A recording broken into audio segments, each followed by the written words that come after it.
his ankles. Now he's got an entourage, and he's got a touchdown. Impossible dream of a play. Madden is on the field. He wants to know if it's real. They said yes. Get your big butt out of here. Whoa, he has trouble with the snap, and the ball is free. It's picked up by Michigan State's Jalen Watts Jackson, and he scores on the last play of the game. There, he's got it. End zone. Touchdown, right. There are no flags on the field. It's a miracle. What's good, man? What's good? It's Sunday. You know what that means. It's time for the Football Frame of Mind, man. Our weekly show that we do to discuss all of the action from the week, man. So start your week off right, finish your weekend off in style, man. So hopefully y'all like our new intro, man. Trying new things, 2025. So we're going in a different direction, but we want to I guess grasp our football frame of mind style, right? Why not use brain? That's what we got. You know, that's our thing. Mind, brain, things like that. So let's just say a lot of weed was smoked to create that. Let's just say that. So shout out to Canva, man. Great thing. I'm trying to get a sponsorship or something with them because it's fire. I ain't even gonna lie. It's fire over there, man. So I'd say that's the best $15 I done spent, man, to use all the stuff you can. I'm just say that. So shout out to them over there, man. But before we get started, man, how you doing? We're doing good, man. We're in the thick of things. The national championship is set. We're in the thick of things in the NFL playoffs, so a lot of recap and previews there. But if it's your first time watching, don't forget to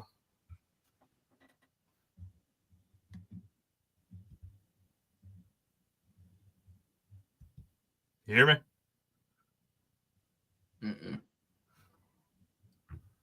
I don't understand. Everything's the exact same. I just heard it. I literally just heard it.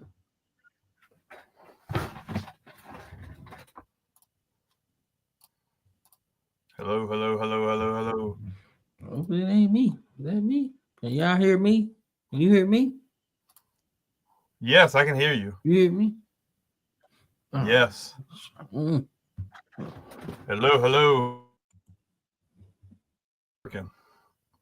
There we go. Cool. All right. You can hear me? Right.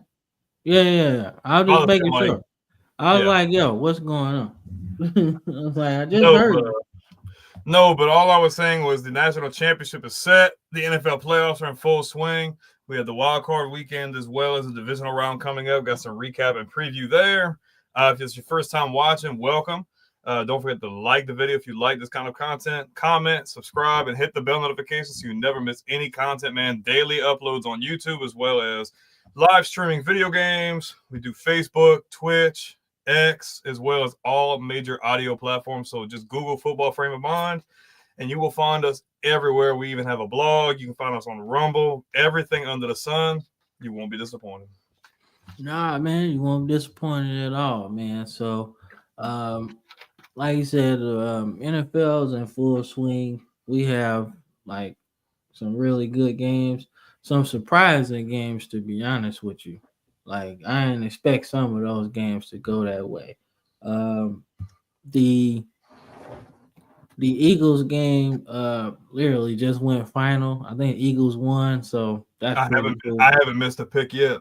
Yeah, so like I said, that's pretty good. But we're gonna get into that, man. As I work on these socials real quick, man. We gotta get our likes out there, man. So before we even get started on the show, y'all gotta run them likes up, man. Just run them up real quick. If you're watching right now on whatever platform you're watching on, like the video, man. It goes a long way, honestly, because it shows up in other people's algorithm. You feel me? So just do that for us, man, and we'll greatly appreciate it. So, shout out to the College Sports Villains page for the love. Also, Lamar Sneed, man, appreciate it. Let's see, and then we got Andrew doing his thing over there. So, all right, let's get started on the thing, man. All right. CD Clip says, I was surprised the Texans won. That's one of those games, man. We'll get into it. Good to see you, though. I ain't seen that name in a while. But yeah, man. Hope you're doing all right, man. Let's see. Bro, what is going on with this stupid freaking light? So, as Brandon mentioned, the playoffs is almost finished. We at the end. It's a national championship. So give y'all the recap, man. That's how it started. This is where we at. I would say I was thinking Ohio State was one of those championship contenders, but wasn't sure that Notre Dame was. So definitely shocking, but they've been playing a really tough brand of football, man. So what you think about the playoffs, man? The 12 team first time in this realm. What do you think? What do you think about it so far? I mean, being the first year you're gonna run it, you're gonna run into some instances where it's like, this team shouldn't have been in there. This team could have.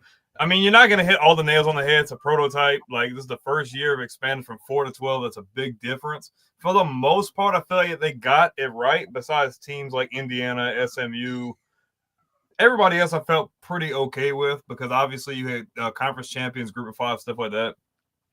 I was very surprised to see Oregon get put out the way they got put out in the quarterfinals, as well as Georgia to get beaten by Notre Dame. Not many people were going to pick them to lose that game. And then we go last week, man. Penn State and Notre Dame was probably the best game of the entire playoff, in my opinion. And it went down to the wire, and Penn State wasn't playing turnover ball until the end of the game, and Notre Dame's played mistake-free ball for the most part. And we got a pretty good game, though. My bad. You know what I find interesting, though? That there's a stat going around that Penn State didn't pass to a receiver the whole game. No, it was tight ends and tailbacks. They didn't have one receiver that had a reception in that game. We were sitting. It was who was watching that? I think it was me, Chris, Andrew, and maybe James. We were watching it and talking about it the entire time. Like, he was dumping it off to the running backs. And he had, I forget the dude's name. It's this white guy, like 44, tight end. He was all over the field. They didn't throw like any. I don't know if he didn't make any attempts to receivers or they just didn't come down with anything. I don't know, but that was a crazy stat, though. Yeah, I'm like, we live in a passing era, and pass to the receivers now. Crazy. I mean, hey, they damn near won, though, to say they didn't do it. So that's still pretty impressive, if you ask me. Yeah, it is, but man, that's not the game plan you should be, expecting nonetheless. So, But hey, it is what it is. I'm not mad at it. I just didn't understand it. But let's see. We got some comments. Chris, who you putting over Indiana and SMU. I mean, well, Crazy talk. Oh well, I gosh. mean, first thing I would put Bama over Indiana because they didn't do nothing. Or even if you didn't want to put Bama in, you could have put South Carolina in. They would have hottest team going, right? And if He's gonna bring up that they lost to what's it called, but still, like I I just un- feel like you can't go solely off of losses. I just don't I feel like you under can. I understand that they lost, but I mean, damn, like Indiana just really didn't play nobody. And when they Like got on the they, big stage, both times they got boat raced. Like there's no dis. yeah, I love Coach Signetti. Don't get me wrong. I really like what he was able to do, but they didn't play a strong Big Ten schedule. And the two biggest teams they played, they weren't even in competition to win those games. And I'm sorry, like at all. you have to look deeper. Like wins and losses matter. I agree. A one-loss team, normally circumstances, you're in. But I look deeper than that. Yeah, you have one loss, but the one loss you had, you got completely dismantled, and then they let you in because you only had one loss. And yet again, Notre Dame beat the absolute brakes off you. I just feel like you can't go solely off of wins and losses. Strength of schedule matters, competition matters, and how you play to the other teams matter. I feel like it's not that linear to just be off of just straight wins or losses. Yeah, I think that's one of the biggest points about why they didn't belong in the playoffs because they played the tough teams and they lost. And they shot them at the polls so freaking fast for no reason. Yeah, like it's like they wanted them in there regardless, right? Yeah, it's a good story, but And once you bake them into the equation, you can't really just take them out, right? mm-hmm. Now, I would have dropped them lower after Ohio State because that was their moment to and shine. it was a blowout. It wasn't like it was a close game. Yeah, see what I'm saying? So, and then we got Andrew. Yep, we got 100 people watching, man. So whatever you 160, watching on, like the video, man, for real. And then 160. yeah, and Yeah, then it was a crazy stat. 116 and counting. and then we got I picked Washington in that game. I haven't yeah, missed a pick. I haven't missed a pick yet. I picked Washington as well. Um I just like what Daniels is doing, man. I like him a lot, man. And then Dude, that is not crazy talk. Well, we're gonna nip this in the butt right now. One dog, loss, man. one loss with a dog wash schedule means nothing. It means nothing. They put them in the top 25 because they wanted them there and because they kept winning games and other teams kept losing. They kept moving them up. That does not mean they deserve to be in the playoff. They played Ohio State. They got completely dismantled. They got to Notre Dame. They got completely embarrassed. They didn't belong there. I love their coach, but this is not a discussion. This is blatantly retarded. This is ridiculous. Yeah, this ain't that's not an argument, man. It's Like not. That's crazy talk. you can't jump over a one loss team. Yes, you I can. would have taken all three of those teams in over SMU and Indiana any day. Any day. I don't care if they got 3 losses, 3. I don't even care. They're still a better team. Like, okay, if you saying Alabama, all right, cool. I'm not saying I'll take Alabama out of the equation. Like, but you still gotta look at South Carolina and Ole Miss. That's the whole thing. If you don't want to put Bama in, that's cool. I didn't even want Bama in, to be honest with you, especially after the loss to Oklahoma. Like that was way worse. That honestly was worse than Indiana losing to Ohio State because Oklahoma ain't did shit all year. And decided to So pick it up. yeah, so that's my whole thing, man. And I believe, hold on. Yeah, I think Dude, so, look. Andrew. Yeah, yeah. I was at the game when Alabama lost to Oklahoma. It was pretty awesome. He's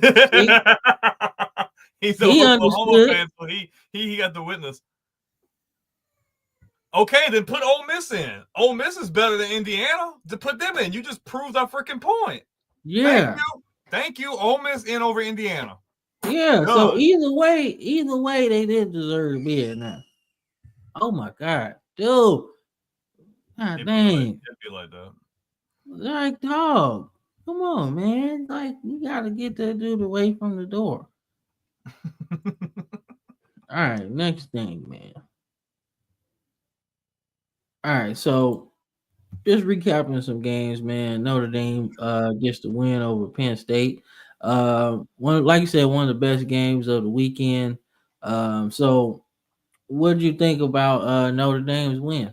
Man, this is my thing, and Andrew made this point, and he's going to probably piggyback on this. There were numerous instances where Penn State should have won this game. Penn State dominated in the run game. They were running down Notre Dame's throat with no issue at all. But they had a drop touchdown from Penn State early in this game that ended up being the difference maker. If they score there, it's a 2-possession. I think it would have been like 14-3, but they ended up settling, and they ended up having to go 10-3. That completely changed the outcome of the game. I feel like that gave Notre Dame confidence. And then Riley Leonard and that offense was lighting them up in the secondary. And it just kept going back and forth into the fourth quarter.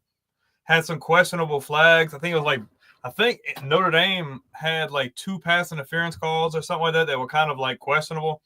Penn State was playing well. Notre Dame was playing well down the stretch. And then Drew Aller, man, makes a crazy throw into like double or triple coverage to end the game. Like, it just, Penn State had a really good game plan, but that drop touchdown, I'm not one to just blame it on one play, but that really changed the complexity of this game because Penn State was running down their throats with no issues at all. And I feel like once that happened, Notre Dame had a lot of confidence, and they were playing really well as well. Oh, okay. Oh, he must have. Nah, man. Can you Hell hear? yeah, we want more.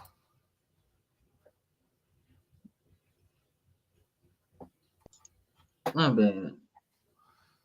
I hate people be talking to me when I'm trying to do the damn show, man. Like, yo, chill. All right. Nope, we're about to get some views, Cam. Hey, I'm down for it. I'm all down for it. Let's see. All right. So he says we're going to the championship game. Hey, good ticket, man. Make sure you share some pictures though, man. You gotta do that. Yeah, you gotta share your experience, man, for real. And then Chris said they hit Aller as he got his whole hand inside of his face mask. Ooh. So that could have been a difference maker. I mean, yeah, there were some questionable misses on calls or like calls that I feel like probably didn't need to be called. I mean, especially at a game of that high stakes, somebody's gonna miss something. But that, like a play like that. But had they scored that touchdown early in this game, I just feel like that would have been the difference maker. I feel like Penn State could have really put their foot on the gas, and after that, it was just all go from both sides. I agree. 160. We 160. Let's go. Let's go. 160. I like it. But yeah, man, I felt like Notre Dame really earned this victory, and they're moving forward to the national championship game. It's good for the sport.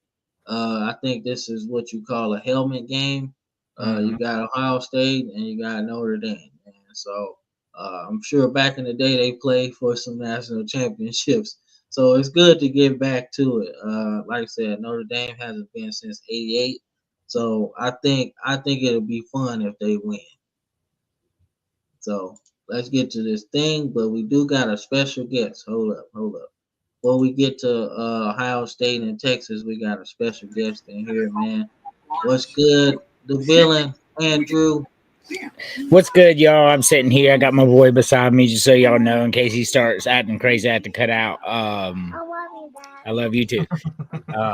Yeah, so man, I'm just working hard in the background here, trying to promote our stuff, and I noticed y'all were killing it, and I just wanted to say, hey. Hell yeah. What's good? How you feel about the intro and stuff? How you like that? I like it. And I really like, I'm not gonna spoil your surprise, but the other thing you're working on in the back, man, I love it. I think it's going to be great. The video you sent us. Yep. And like I said, I'm not gonna blow that out, but I think that's gonna be big time. I'm loving the intros, man. This is great. I absolutely love it. Right on, man. So, we just talked about Texas and Ohio State, man. This was actually, I think, one of Will Howard's best games of the year. I'm not saying he's going to be like this NFL quarterback, but it is good to see him put it together at least late because it seemed like he was just kind of walking the dog early in the season, just doing enough to win, basically, right? But now it seems like they've kicked it into gear. Obviously, Jeremiah Smith is one of those dudes. We already knew that, but it was good to see him kind of playing on the big stage, right? So, what did you think about this game, you guys? I think this was an evenly matched game. I think both teams were really, really close. The score shows a 2-score win, but it was really a lot closer than that. It was a scoop and score at the end of the game. Texas was cool. 1 yard away from tying this game, making it 21-21 and probably going into overtime. That's what college football is so much fun. You can't ever tell with a variable like a strip and scoop and score changes. It looks like Ohio State dominated this game, but in reality, we were 1 yard away from overtime. 5 minutes, like it was a beautiful game. It really was, and Ohio State made a big play when they really needed to, and they deserved to win this game. Yep, I agree, man. No Mercy Sports, shout out James. Man, that's kind of actually what I want too. I want Notre Dame to win. I really do, because it's been a long time since they won the title. So it's good to see And it. plus, to heck with Ohio State anyway, man. Nobody wants to see Ohio State win. Go Notre Dame. Yeah, I agree. And then now Ohio State running the ball early was a big deal. Like they got 2 horses. You might as well use it. Like what's the point of spending all that money to get Henderson and Judkins and you're not gonna use them? You might as well let them eat. So. They put 8 men in the box, Texas did, and forced Ohio State to throw it. They really didn't have a choice at that point. They're good backs, but there's nothing you can do when you're being outnumbered, no matter how good you are. So that forced Ohio State to have to throw the ball, which they did go back into rhythm with the running backs toward the end of the game once Texas had to start respecting the throwing because, there for a minute, Howard was picking them apart. And they had to go back to the man set, and then that's when they brought the running backs back out. I think it was a very well-coached game. I think Ryan Day is one of the best coaches in the nation, and I think he did a really good job managing this game, to be honest with you, because Texas, I think, is the better team, but Ohio State played the streaks much better and won this game clean. Mm-hmm. Oh, yeah, that was it. Yep. Like, you can't come back from a scoop and Right. score like that. Especially when you're driving into enemy territory, that's a gut punch, because now you got to pick up the pieces and you got 2 touchdowns to get rather than just 1. So, I mean, scoop and score, man, that'll kill you. Like I have a broken PlayStation controller back in '95 when I was playing. They did that to me and won the game at the end, man. That controller, I had to go to Walmart and buy another one the next day. Yeah, that ain't nothing like, you playing 2K and they hit the buzzer beater from half court after you done stopped them. Like, yeah, I broke some controllers too. So. Like, oops, I'm not the only one. It's like, oops, can't restart that one. Can't restart. Yeah. It's even worse when you're on live too. Like, ah! Oops, Oh yeah. That is. I hate that, man. I hate, do you remember NCAA 13 where you could watch your friends play, man? I don't know why you can't do that now. That's crazy. Because like if one of my friends was playing online, I could just click in and watch their games, watch them play. I'm sure somebody had some privacy, something about it, but That was cool. I had some embarrassing moments some of my friends watched. I've got to imagine they bring that back at some point, though. I've heard people talk about that. So Yeah, we it was got cool. we got the national championship set, man. What's your thoughts on this? My personal thought is this is a helmet game, so I love it. I like the matchup. It's gonna be a historical. You're gonna have all the OGs back at the game. We talking Tim Brown, man. We talking I forgot the quarterback's name. His name was Rice. I don't know if it's Tommy Rice or something like that, but he was a quarterback for Notre Dame when they won the national title. Tommy So Reese. no, not Tommy Reese. No, we're not talking about Tommy. I'm talking about the black quarterback they had in '88 when they won. But I'm pretty sure he's gonna be there. I know Jerome Bettis is gonna be there, because he was a Notre Dame. So Montana should be there too. So it's gonna be some. Then you got all the Ohio State guys gonna be there. So of course they're gonna be there, but it's gonna be a lot of shit talking. So it's gonna be a fun game. It's one of those old school. It's one of them old. I'm sorry, I cut you off. No, it's all good. I got Notre Dame winning though, but that's my thing.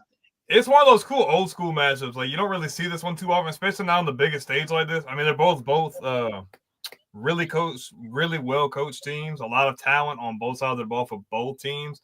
I think it's just going to come down to who wants it more. I've got to imagine that Ohio State's experience with the coaching staff is going to kind of help give them an advantage. But I think Notre Dame makes up for it with their effort and heart.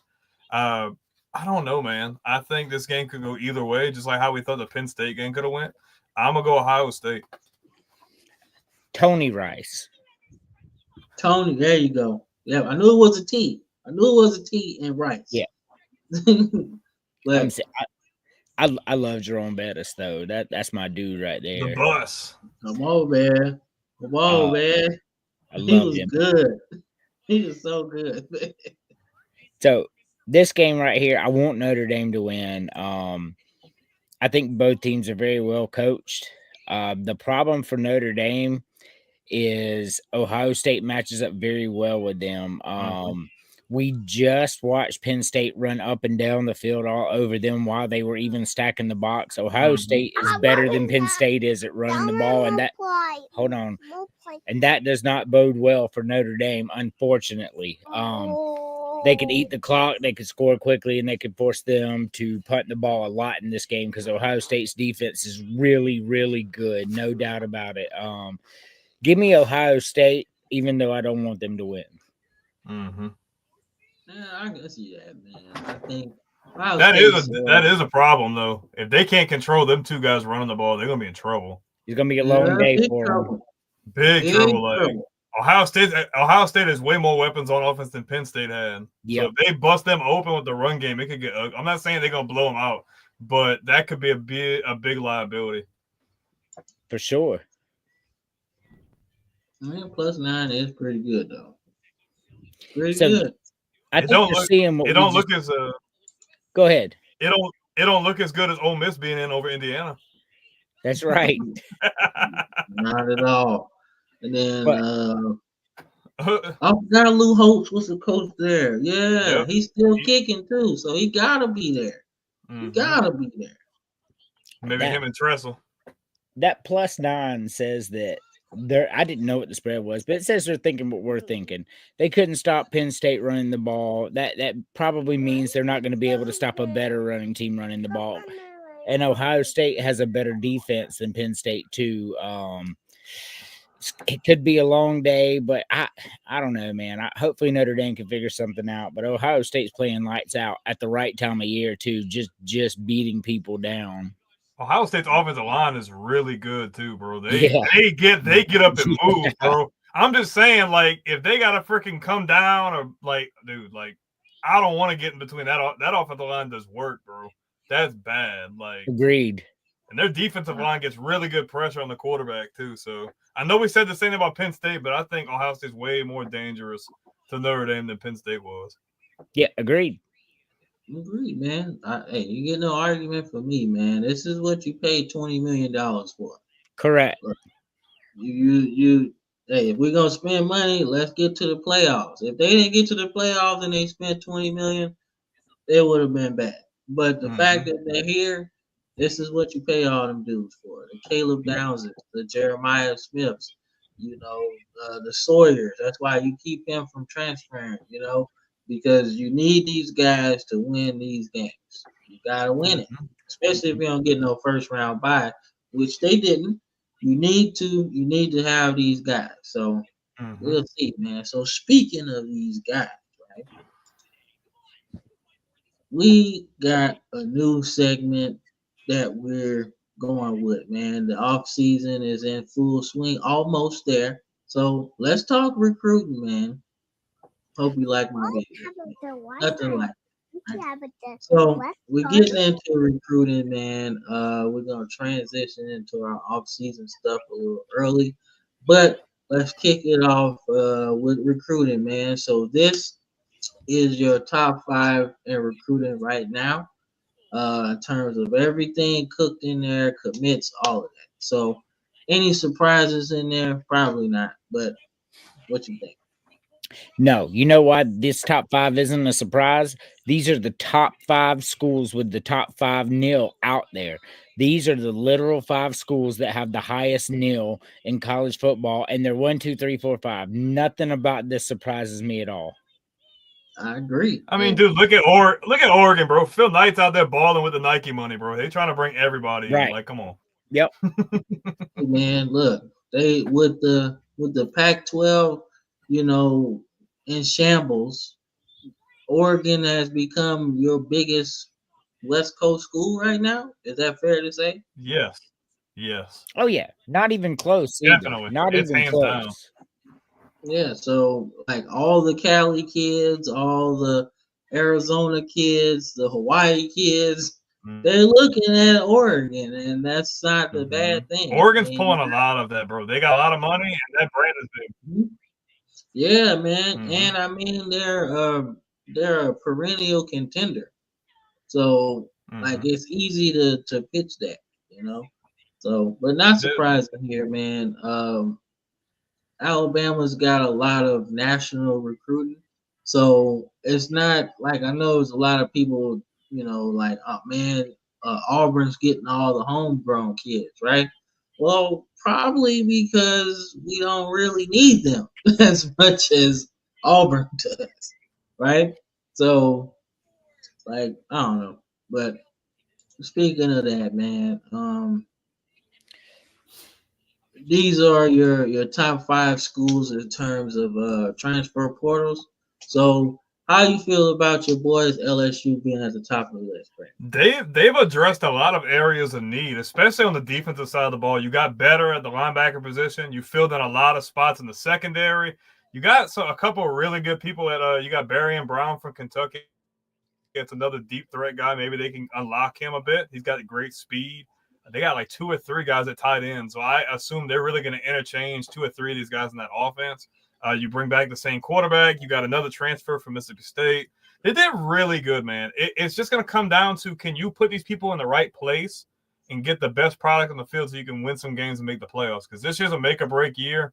The trend right now, if you look at what Saban won a national title after his 3rd season. Ogeron was like 3rd or 4th season, something like that.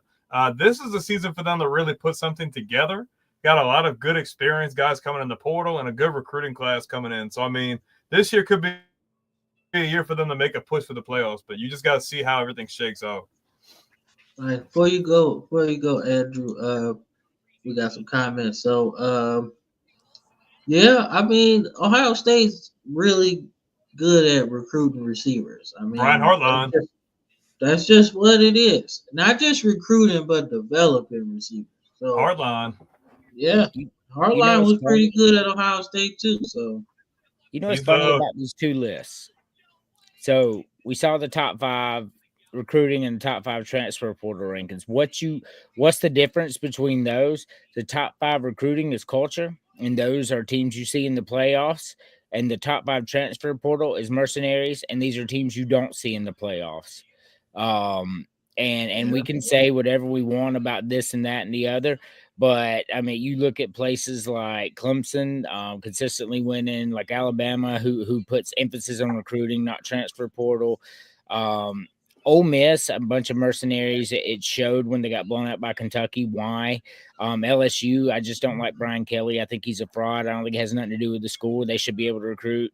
Texas Tech just got some money. Auburn and Florida State are ass. So that's just the reality of culture versus mercenaries. I mean, LSU still got a top 10 class though, so I don't really think they fall into the same category as like an Ole Miss. Well, I did just say LSU can recruit anyway. Like, you know, I'm not saying that that's a bad thing for them. Yeah, they can though. South Carolina, same way. South Carolina's recruiting decent, but they're using the transfer portal really well every year. Mm-hmm. However, you saw that in the loss to Ole Miss. You saw that in the loss to Alabama with by 2. It's because they don't have time to gel and mesh. You know what I mean? That's why you see Georgia winning consistently and Alabama winning, Oregon, because they're recruiting well. And these players have years. Like, look at Texas. They had Arch Manning. And he sat for 2 years. Arch freaking Manning could have started anywhere in the country he wanted to and sat for 2 years because of the culture and what they're building. And it matters. Texas was a game away from the national championship 2 years in a row. Yeah, and a game away this year. So yep. Like, and I think it's fair to say Arch Manning might be able to get them over the hump because I think he's vastly better than Quentin Ewers. He's probably got a higher football IQ. I mean, it's probably just in his genes. You can tell. I mean, I'm not sure throwing talent that he's better. He definitely, I think he has a higher football IQ. Like Brandon said, I think they're both really good at throwing the ball. I think, I don't think he's better, but, and also he can run. Ewers can move, but he can't run like Arch Manning can run. And that makes them way more dangerous. Mm-hmm. Yeah. He's an improviser. He rolls out and makes plays. This boy is putting bread down my shirt. Move over here. So we got some comments here. It says, how you feel about Carson Beck at Miami? I don't know. I mean, he'll have an easier go at it at Miami than he would at Georgia because the ACC sucks. So, I mean, he might play a little bit better. But I think this is a big W for Miami, to be honest with you, for exactly the reasons you just said. The game's going to slow down for him, and he's going to pick them ACC defenses apart, and he's going to look really, really good at Miami. A lot less pressure. A lot less pressure. The competition's not as bad, and I think it'll help him develop as he's reading defenses and picking them apart. I think it's going to really help in his development. And he'll probably, if he has a good season for them, he'll be a top 5 pick next year, especially depending on like how deep they go and if they make a playoff push. Agreed. Yeah, I could see the same thing happening to him as Cam Ward. He plays good, he'll probably be a top quarterback taken. If he doesn't, he'll have the same problems he'll have this year. So it's all up to him, honestly. But it's a good move because it's hard to get drafted in the first round when you're injured, unless you're, the Rams and Sam Bradford. But whatever, right? We've seen this trend for 25 years. The top quarterbacks go to the Big 12, ACC, Big 10, Pac-12 because they don't want to play in the SEC. Like, if you look around the NFL, most of those great quarterbacks and most of the quarterbacks in general do not at all went to the SEC. So, I mean, there's a reason for that. It matters to them. They can pick defenses apart and scouts can see what they're really working with instead of getting fucking eaten up every 3 seconds against the SEC defense. It's a good business decision, but when you really sit there and think about it, it's like, damn, dude, like, where's the competitive vibe? But, man, I feel like that would make you want to work harder. Like, I feel like, I don't know. I know some people are different and their look at the game is different. I mean, maybe your ceiling's only so high. It's like, man, if I go, like, there's no way I'm going to be able to get drafted where I want. That's right. So it's a business decision. If I go and play at Clemson or NC State, I'm going to look really, really good like Cam Ward, and I'm going to get a $25 million contract. Whereas if I go play at Kentucky, I'm going to get hit every 5 seconds. I'm not going to be drafted at all, and then I'm going to make $400,000. I don't blame them at all. I get it. Chris says Barry and Brown. But that doesn't mean that a change of scenery and a new coaching staff can't fix that. Kentucky's trash, bro. But LSU produces really good receiver talent. That doesn't mean they can't get the most out of them. But I'm going to defend Chris here for a second too with this, but that doesn't mean that he didn't make all them drops either. You feel me? That's a reasonable comment to be there, because I did watch him drop a lot of passes that were right to him. Yeah. I'm not, and I agree with you. A change of scenery will really help. But he dropped some real easy passes, bro, a lot. Yeah, Like in the South Carolina game alone, he dropped 4. But I just look at it from the perspective, I get that. But when you go to a school that consistently develops receivers at a high level and gets the most out of their potential, a guy with that kind of speed, you can fix catching. Like, you can fix catching with the right coaching staff. Like, Kentucky isn't known for producing really great receivers, at least not anytime recently. LSU can do that. I think they can get the most out of him. I think you'd have a lot better of a chance to do it than where he was at. And then he says Auburn number 4. Like it is. They're spending money. They're spending money. That's all. They got to be able to. They have to be able to develop those guys and be able to get like wins, though. I mean, that's gonna cut. This year's a make or break year for Hugh Freeze. I mean, no, it's you not. don't think so? No, you think they're giving him more? Yeah, they're giving him more because they already paying Gus. They still paying Harsin. And if you got to buy out another guy, that's 3 coaches that you're paying. No, he's right. They're not going to do that. Auburn's stupid, but they ain't dumb. And they gave him a lot of money on top of that too. So the buyout, I mean, is astronomical. Yeah, they did give him a big contract. They're going to give him time. I agree with Cam. They ain't getting. They just it doesn't make good business sense. I think they'll be good. Like Auburn will be a team to watch 2 years from now because they're gonna need to get their quarterback situation together. And I like the guy they have, Deuce Knight. I like him a lot. So he's like the most athletic quarterback in this class in terms of freshmen, right?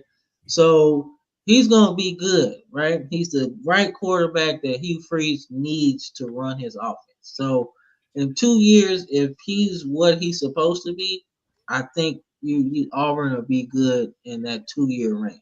But they gotta get it. They gotta get it done that year because after that, I think they're gonna be bad.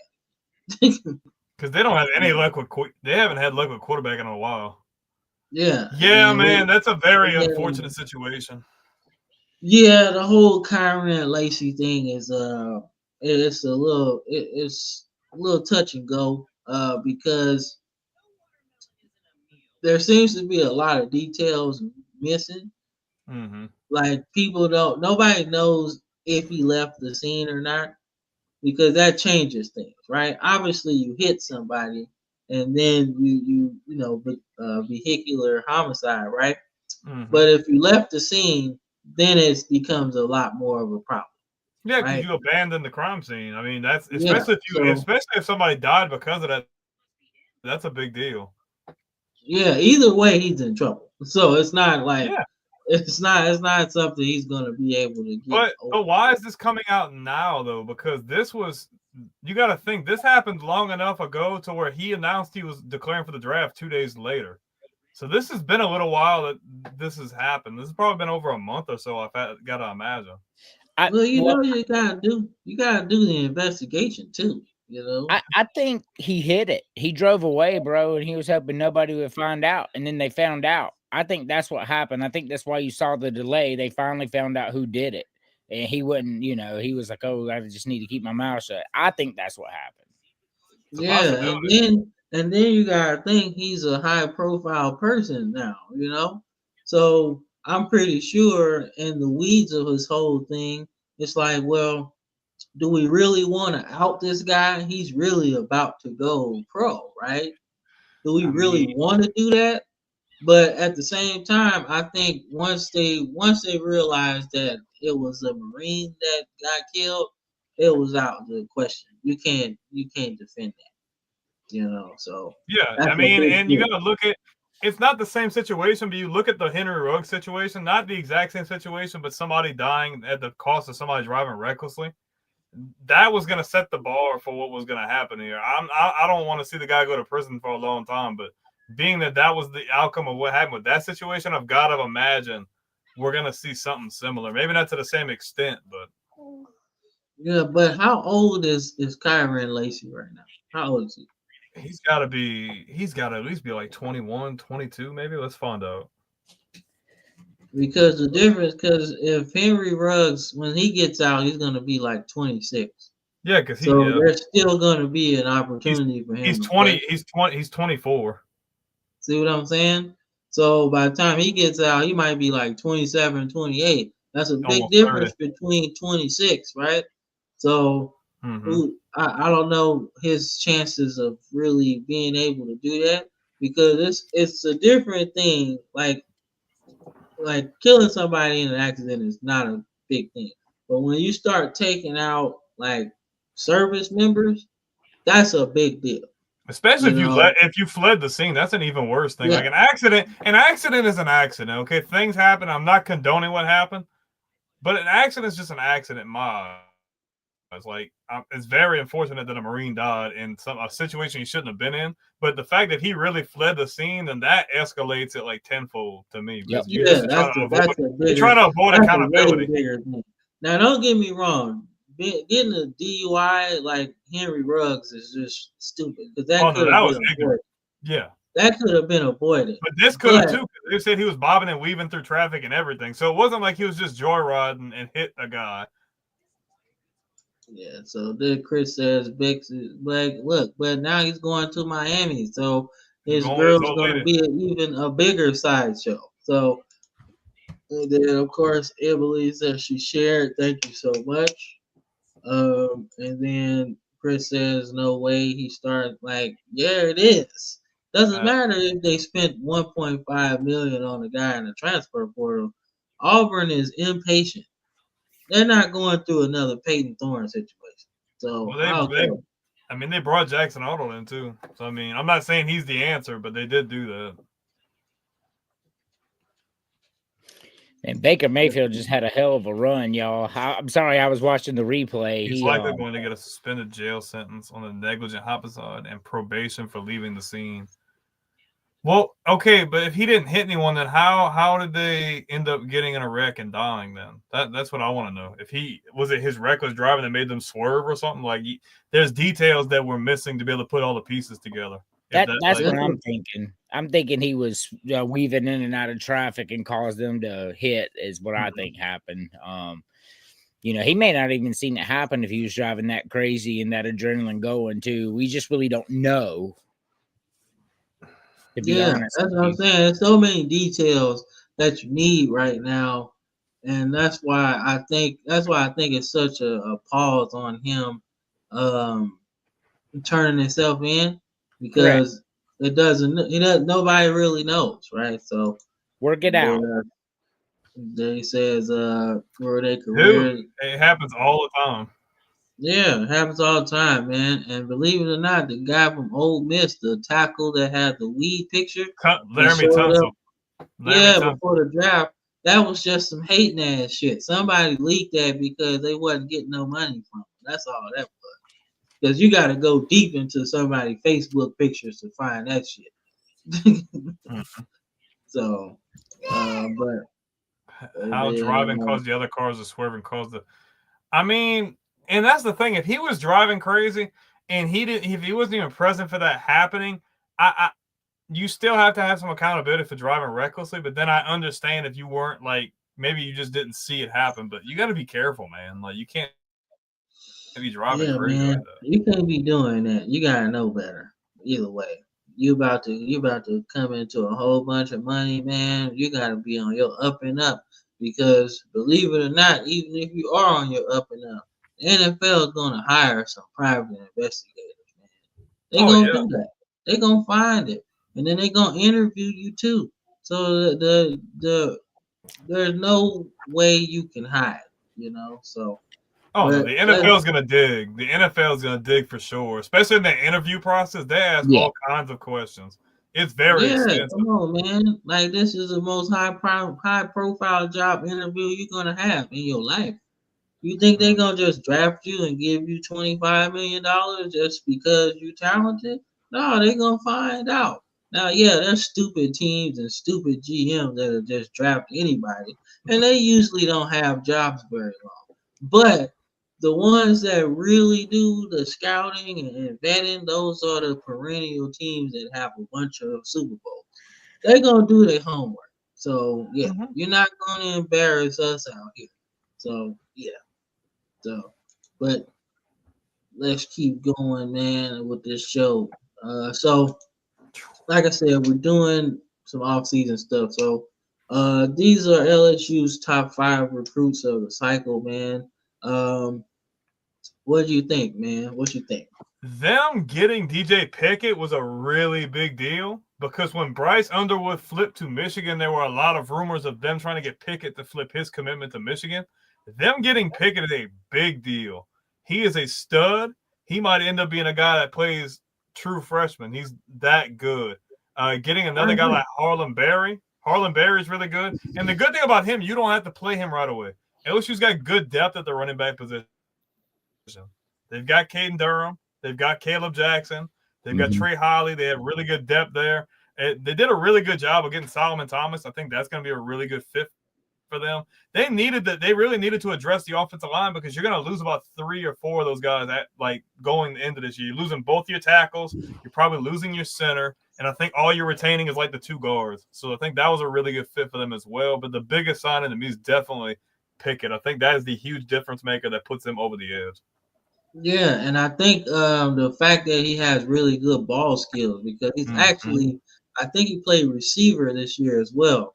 So because he played receiver, it's going to be even better in terms of ball skills, man. Great height too, 6'4". That's crazy. Yeah, and I think he has the sunshine thing on there, so he's going to be an early enrollee too. So.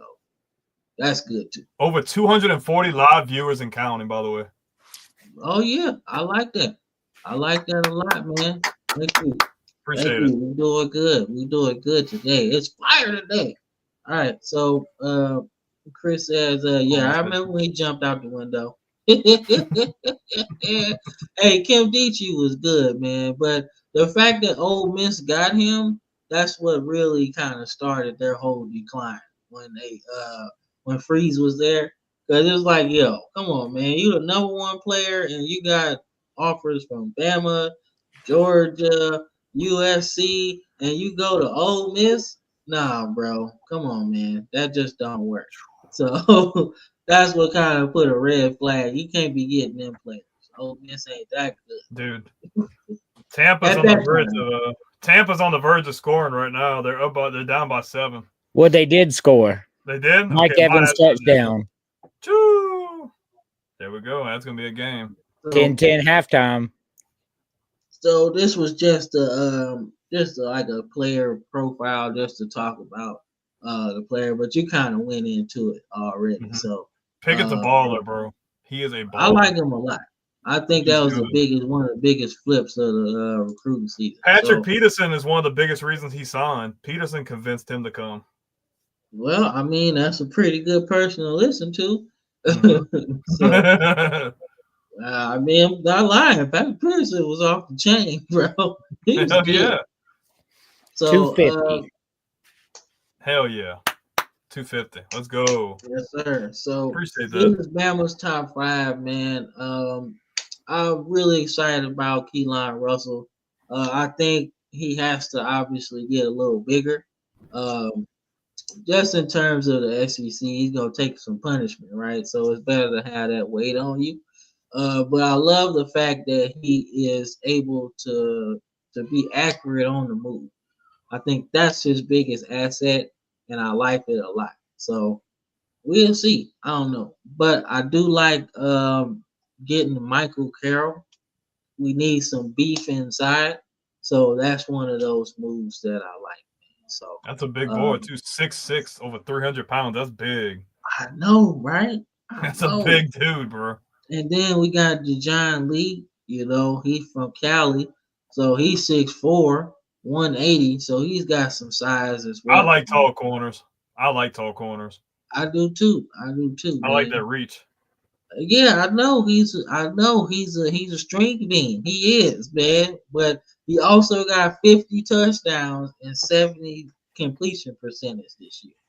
So he's doing all right, man. Bryce Young was like that too. So we'll see. If he's even half as good as Bryce was, then we got something, man. I think coming into spring, Ty Simpson is gonna be the guy.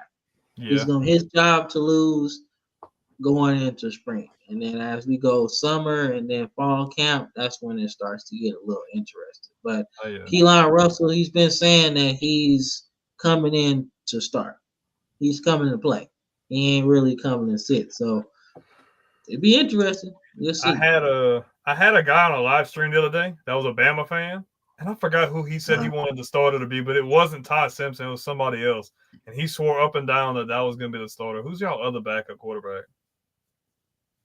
I don't know. Anybody but Milrow.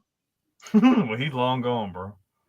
Yeah. So we're gonna start out doing something else as well this all season, man. Just breaking down the position groups, man. So these are your top 5 quarterbacks in recruiting according to 24/7 Sports. So obviously, who do you like so far based off of what you see? Who do you like? I like the guy Ohio State got, to be honest with you. I like his size. He's got too, good man. weight. Yeah, He's he got small. some good size, 6'4", man. over 200 pounds. Like, that's solid. That's a really Yeah. good build, especially to be playing at Ohio State and the kind of offense they run. You need to have some size on you. I like that. Mm-hmm. Yeah, I do too. The one I'm interested in is Underwood, man. Like he's legit 6'3", 6'4", 200. You know, the fact that he's going to Michigan, I think you might see him play early. I think he's going to start. I don't see why not. I don't know who else they would have on the team. So he's going to get a lot of playing time. Like out of everybody on the list that you see, I think that Underwood and the guy from Maryland will probably get the most.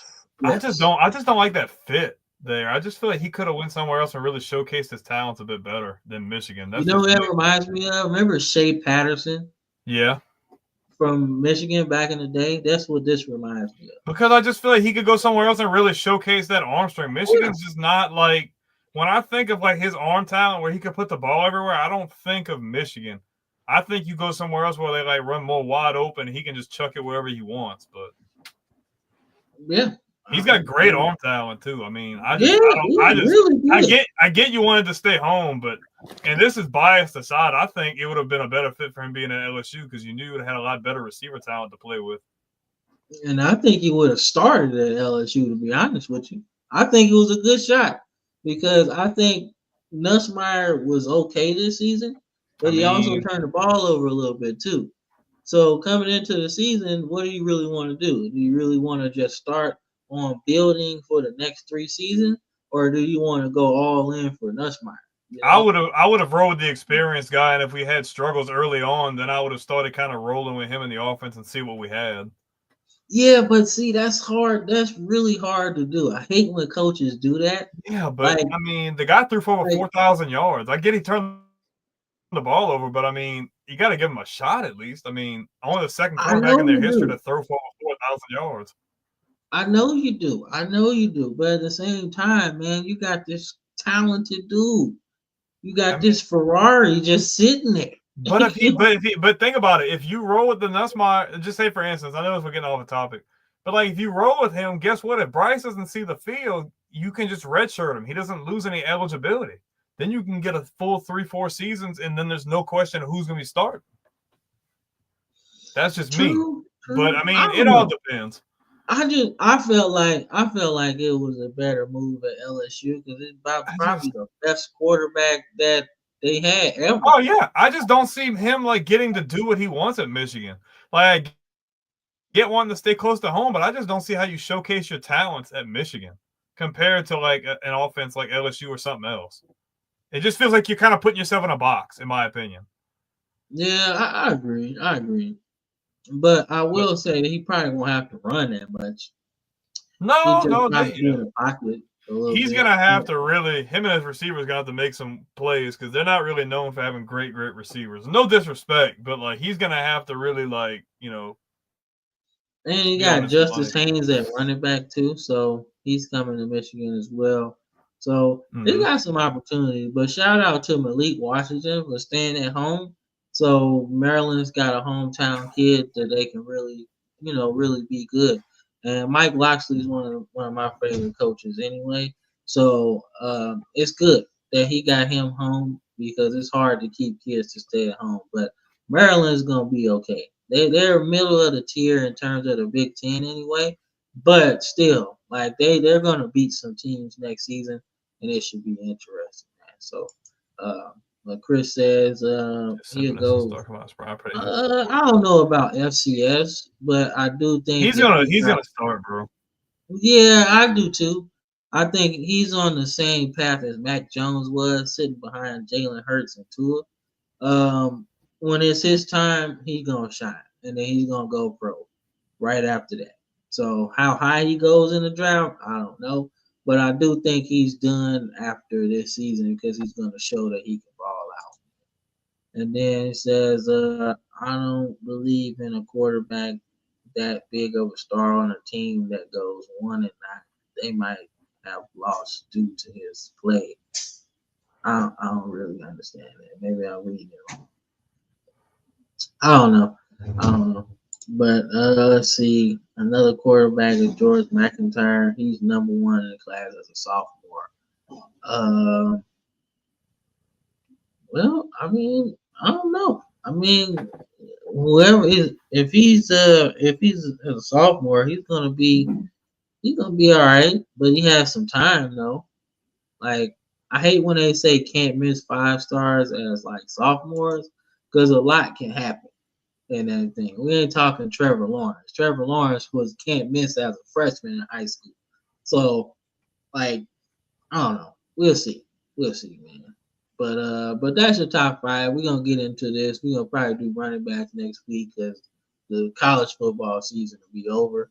We'll break down that group a little bit, man. So uh and then another thing, man, we're gonna try to do some hold up, is that going on? No, it's good.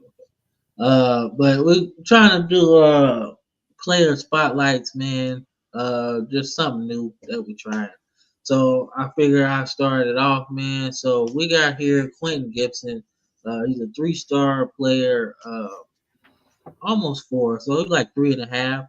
But 24/7 has him as a 3. He's one of the top 25 receivers in the country, man.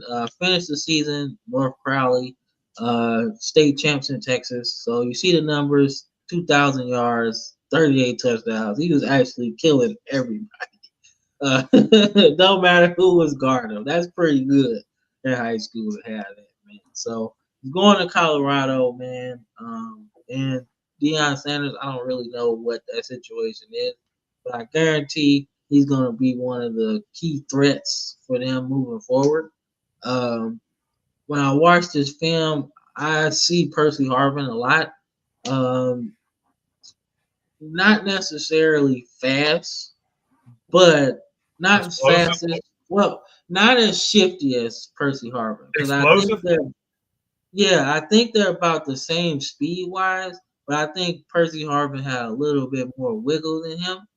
But the fact that he's able to stand up in the backfield, catch the screens, catch the deep passes as well, makes him a versatile player. So I'm surprised that nobody else scooped him up. But nonetheless, that's my player spotlight, man. So I think obviously he has to get a little bigger, but I think You just that'll put come another with 15, time. 20 pounds on. Yeah, I think that'll come with time because Percy Harvin was like a stream bean too, but you couldn't catch him either. So that's what I think, man. But just a little player profile, man. I want to try doing this in the off season, just talking about it. So we'll get into a lot more off season stuff, but just giving you guys who's watching the 255 people we got watching. So just to give y'all an update on what we doing, man. So But let's see. Hey man, we appreciate it. I'm gonna hit you up because I'm actually interested in doing it. It was pretty cool to watch this dude film because he was actually slicing through everything. He was pretty good, bro. So yep. So I think this might be it for college. All right, Yep. yep. So we're gonna run a quick commercial break, man, and we'll be back after this to talk some NFL football, man. So stay tuned. This is the football frame of mind.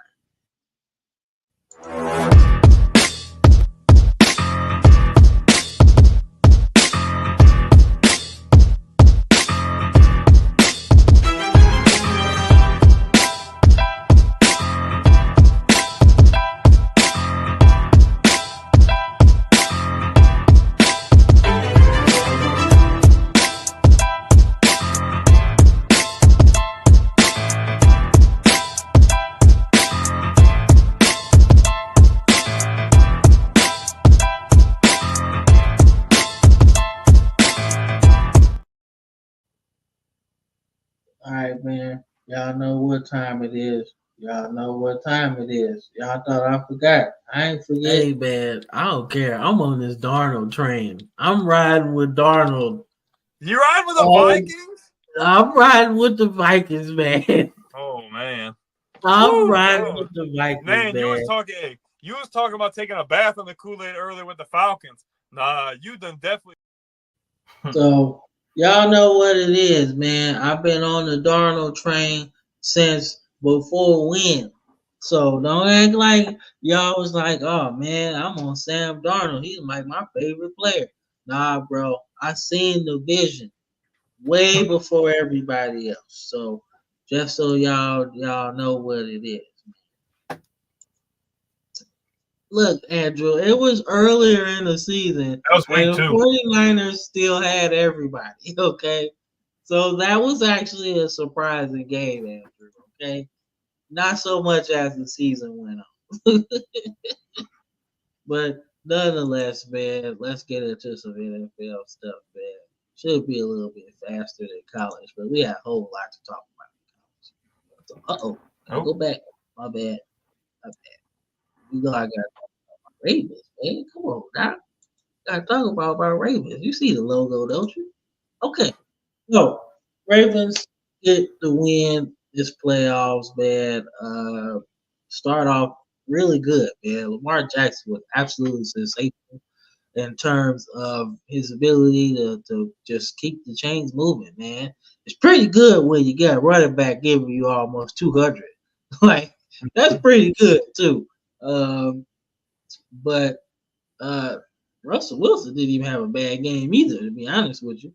So, but I think the difference in this game is pretty much the run game. Um, Pittsburgh couldn't get nothing going. Najee wasn't going nowhere, and that's surprising because Najee was pretty damn good in college, man. So I don't know what the problem is in the NFL, but he ain't really been the same dude for real. I think it's Pittsburgh. Yeah, I think so too. Maybe it's the offensive line or whatever, but he hasn't necessarily looked the same. So I don't know. But my Ravens get the win. I'm excited. We got who do we have next? I think it was Buffalo. I think we got Buffalo next. So we'll see. We'll see. We'll see how it goes, man. Oh yeah, 1,000 views. Let's go. Let's go. Let's go. We in here making it big. So one and done. I don't think so, Andrew. I think they get to the NFC title game, and they probably run it back with. I think they get to the NFC title game. So you think they get through Philly or Detroit? Because that's going to be who they're going to have to get through to make it there. I think they can, man. Oh, Look, man. They have been surprising. They have been surprising people all year. I forgot who my Super Bowl. I know who they did. I know who they didn't surprise. Detroit. Yeah, but if they played them a third time, I think they could get. I don't know, man. It's tough to beat a team 3 times, Brandon. It is. Yeah, but if you seen the outcome of that second freaking game, that didn't go well. And Yeah, Detroit's but got I all those think, injuries too. So I mean, that's yeah, crazy.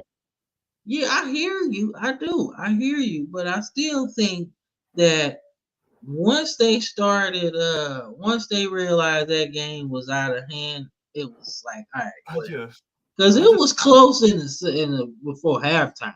It was yeah. like 13-7 or something. But the fact that Detroit could do what they did with like a lot of injuries like that, that's impressive. That's alarming to me. I would wonder if they'd rather go against Philly, and Philly's loaded too. So it's like you're kind of going up a brick wall with that one. Yeah, the Phillies kind of good too, man. I ain't even gonna hold you. They You good. said you say the Phillies? No, I said Oh, Philly. I just I said thought Philly.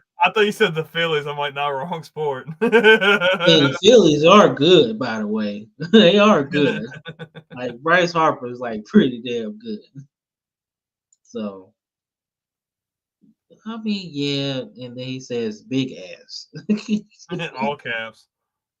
But I don't know. Ravens get the win here, man. Nothing too crazy, but I was excited to see Derrick Henry.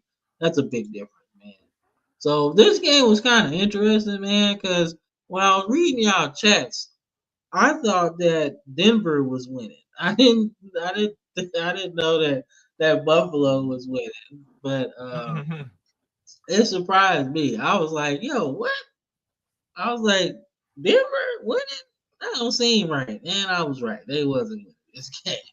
Uh, the quintessential veteran versus rookie matchup. Josh Allen showed Bo Nix that hey, it's not that easy, son. You gotta get some work in. Mm-hmm. So Buffalo wins here. What's your thoughts, man, on Buffalo? Dude, Buffalo's a tough environment to go win in, especially when they're good and they're feeling it. Like Buffalo definitely outplayed my expectations this year. Josh Allen has played with a lot of poise and a lot of consistency. He's probably one of the most consistent quarterbacks in the league this year. And I really like that this game Josh Allen didn't have to lead the team in rushing. James Cook busted out a $120, and Josh Allen threw for 20 for 26, a really good game with 60. What was his completion percentage? That's got to be almost 70% or so. I mean, he played a really efficient game. Bo Nix didn't have a bad game. Denver just don't have enough. Buffalo has learned how to win with less because Buffalo had a lot more and they weren't winning games. And it feels like they started losing people and they kind of figured like what the Chiefs were doing, being able to win with less and getting the most out of what they have. It's going to be a really good matchup with Allen versus Lamar Jackson. I think that's going to be the biggest matchup to watch. But this is a really impressive win by the Bills. And kudos to the Broncos, man. I played everybody's expectations.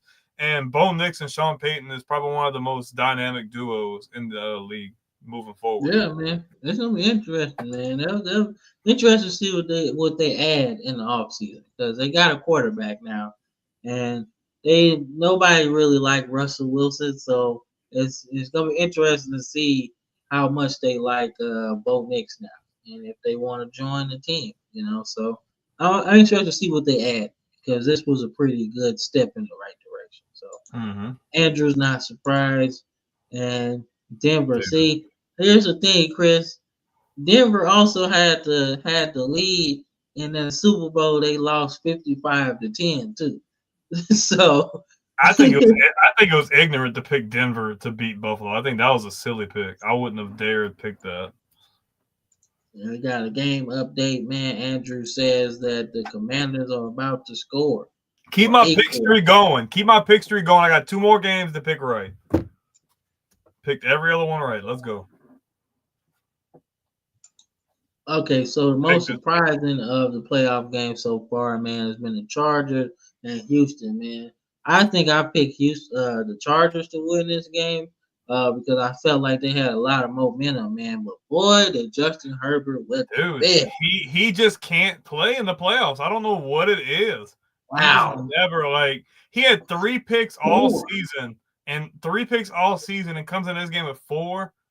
Mixon went for over 100 yards. Nico Collins is earning that paycheck over 100 yards to the air.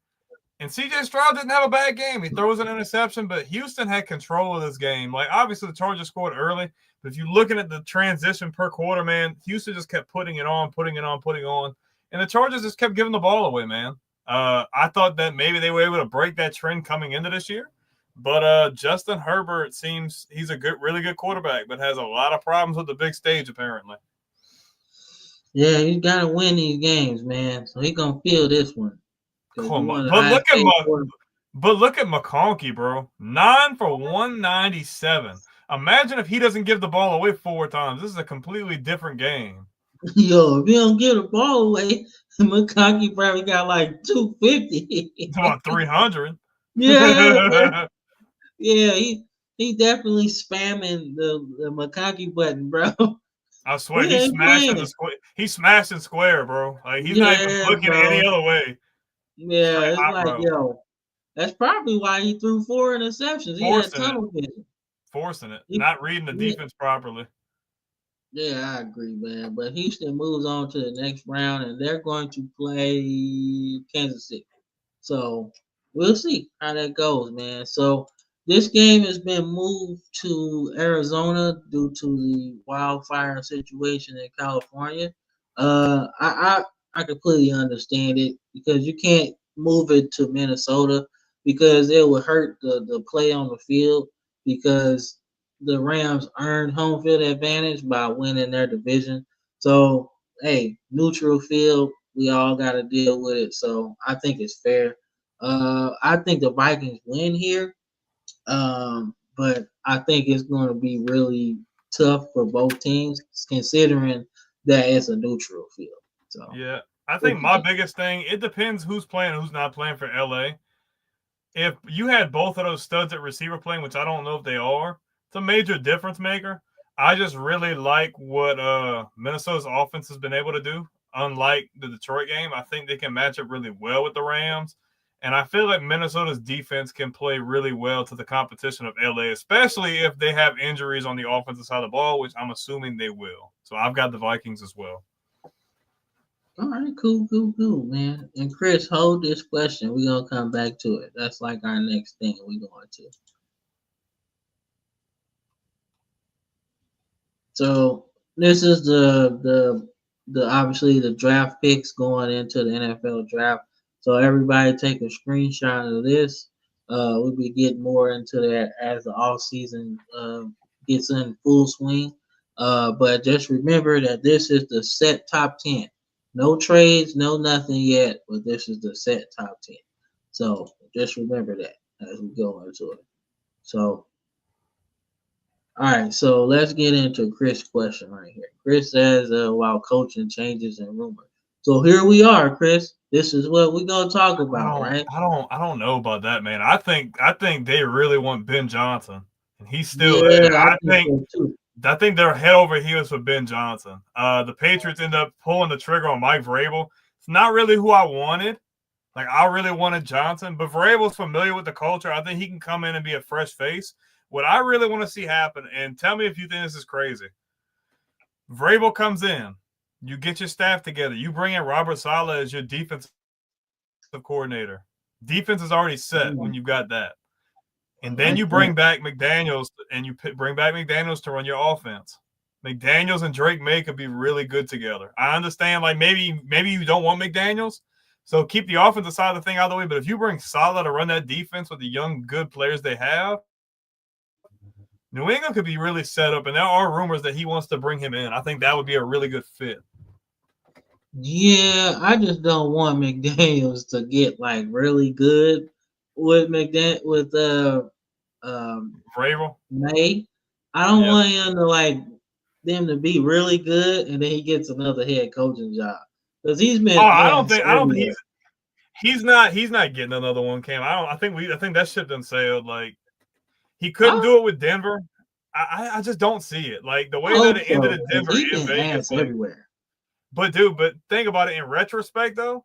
Like Saleh running that defense and McDaniels is really good at utilizing the quarterback. Like that could be nasty. I'm just saying. They said the 49ers want Saleh back as their defensive coordinator too. Yeah, I really want him in New England. I've been hearing that too. I want him, but I want him to get another job because of how they treated him in New York. That was horrible.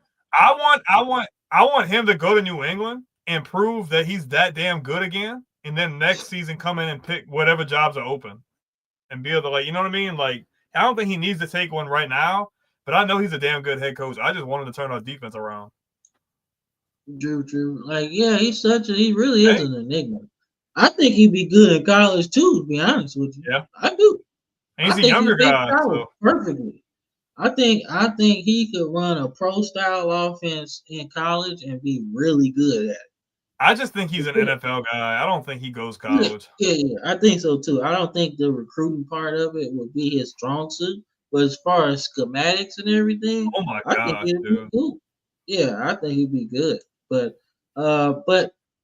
the wanted to talk about the openings. Obviously, crossed out the Patriots. They have Mike Vrabel as their guy, man. So when I'm thinking about the Bears, their success centers around what they do at quarterback, as far as grooming Caleb Williams to be the guy. So I think they're going offensive mind this Yeah. time. Somebody that can groom him.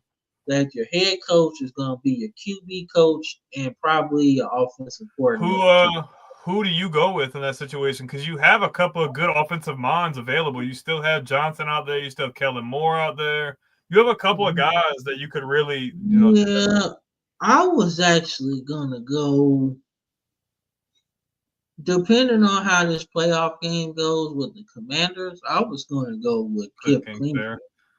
That's interesting. I think he could get like some Lincoln Riley production out of Caleb Williams. Yeah, I think you open up the offense, man. I think you go 2019 LSU, 4 wide, single back. Do that. That's what you do. You go 4 wide, single back. Therefore, you got to defend the pass first, but you still got a good running back there. I think that's what you need to do because it opens up Caleb Williams to not only be able to pass, right? But you also have the ability to run quick draws, quick dives, inside zone, outside zone, without having to change too much personnel, right? And if you really wanted to go and get real nasty with it, we talking 2019 LSU. You want to get real nasty with it, you go and you motion that running back out there and go 5 wide. You know, that's real nasty. Y'all was diabolical for that shit, man. Come on. Yeah, because Hilaire could run the ball and he could catch out the backfield. Yeah, man, come on, man. We're gonna have to motion our linebacker out there. Really? That's nasty. You know what job I'm really interested in though? I want to see Aaron Glenn get the New Orleans job. I think that's a really good fit. Yeah, man, but I'm not sold on it because y'all literally just had a defensive dude. But I just feel like Aaron Glenn is different. I think he's got what it takes to be a good head coach. But my thing with New Orleans is I'm just to the point where I feel like it doesn't matter the head coach. You need to get rid of the general manager because the general manager is the reason they're struggling. They are literally dead last in salary cap, over $50 million over the salary cap. Like, I feel like that, like, you can't be doing that. Like, I think Aaron Glenn is a really good fit, but I just feel like I don't know where your ceiling is at, even if you get players, because it's just like I feel like you're handicapped by the general manager. Like, I feel like that's going to be your Achilles heel. And I feel like if you bring in a head coach like him and say if they win, like, I don't know, New Orleans won 5 games. Let's say New Orleans wins 6 or 7.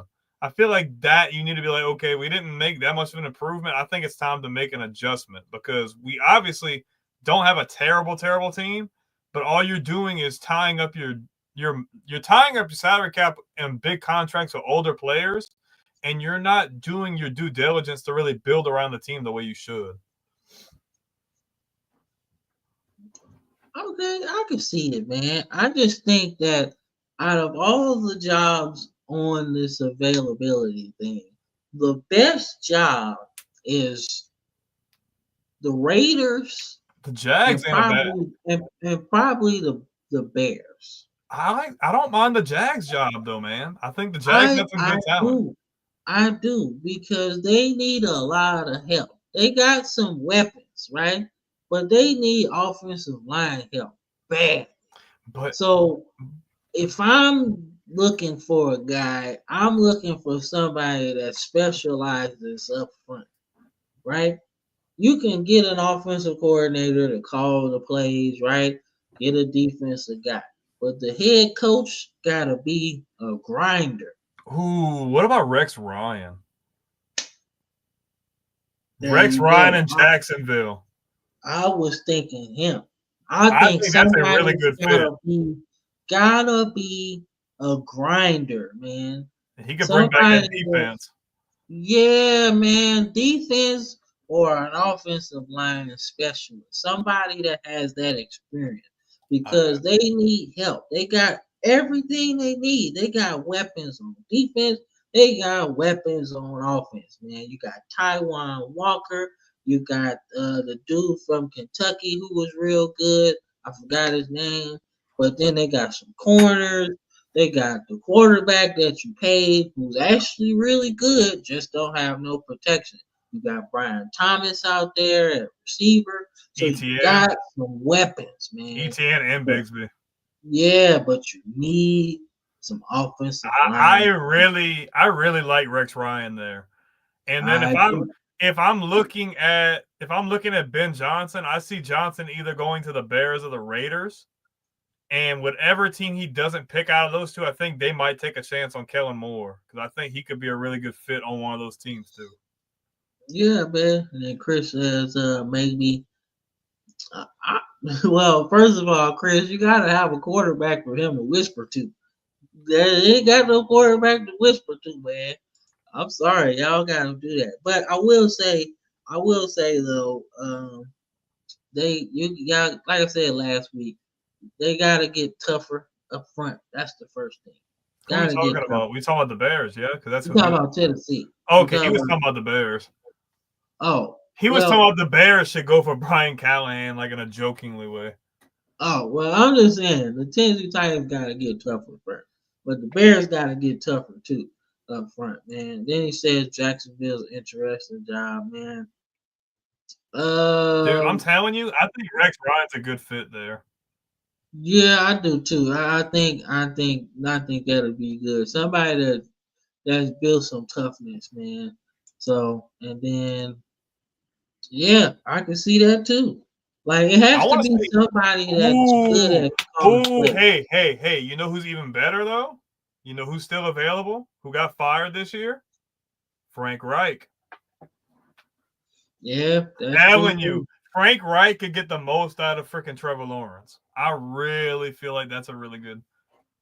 I like that too. I like that too. So I mean, like, look, offensively they have weapons, so I think they'll be all right, man. But that's pretty much it as far as the openers, man. We'll get more into it because obviously people have to make these decisions before the season's over because the draft is coming up. So you got to get a game plan on what you're looking for, and as far as the NFL Combine and everything, which would be cool. We're gonna definitely go over that because that's gonna be tight.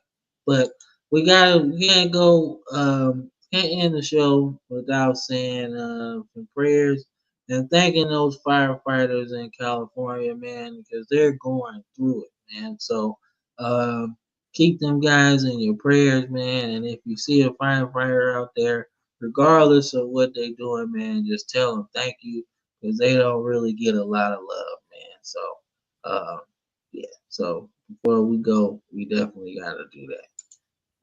But I think that's the end of the show, man. I'm gonna set it up, man. So, and Andrew says Tampa takes the lead. Not surprising. They Yeah, pretty 4-point good. lead. So not surprising there. But like I said, 258 people watching right now. So before we go, man, anything you gotta say? Yeah, man. Shout out to anybody who's been watching. Let's go through some of these comments. Shout out to Andrew. Shout out to Chris. Shout out to CD Clips, Emily, No Mercy Sports. And I think that is and College Sports Villain. So shout out to everybody who's been watching, especially all of the awesome comments and feedback. It's greatly appreciated.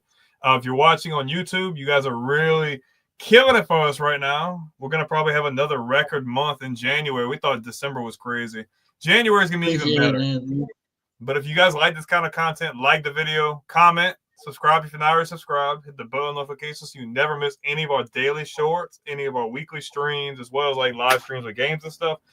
Definitely check out the Villain Sports Media Network as well. You can find them on X, YouTube, Facebook, all of that good stuff. A lot of really other good shows for almost every other day of the week.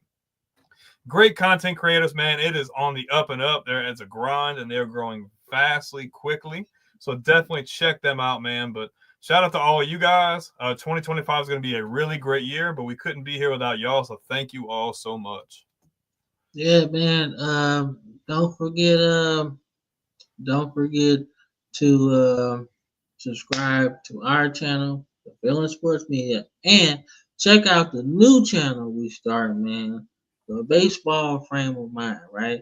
Not original, but we're going to expand our whole thing as far as the sports world is going. But also our spiritual channel, man, the Divine Battleground. I checked it out. It's really cool, man. If you're going through something, man, this is an open place to talk about it, man. No judgment here. Just letting you know that whatever spiritual power that you believe in, it's there. You got belief. It's always better than you think. Be honest with you. So whatever you're going through, just remember that it could always be worse, but it's somebody going through something else. So you can get through it, they can too. So that's all I'm saying. Great show from everybody. Shout out to all the people that was liking, subscribing, man. But 2025 is fire. It's up, y'all. Tell me. But I'm Cam. That's Brandon. This has been the Football Frame of Mind, and we'll see y'all next Sunday. Peace. Okay, find the button. I gotta find the button. I gotta find the button. Okay, we out of here. Peace.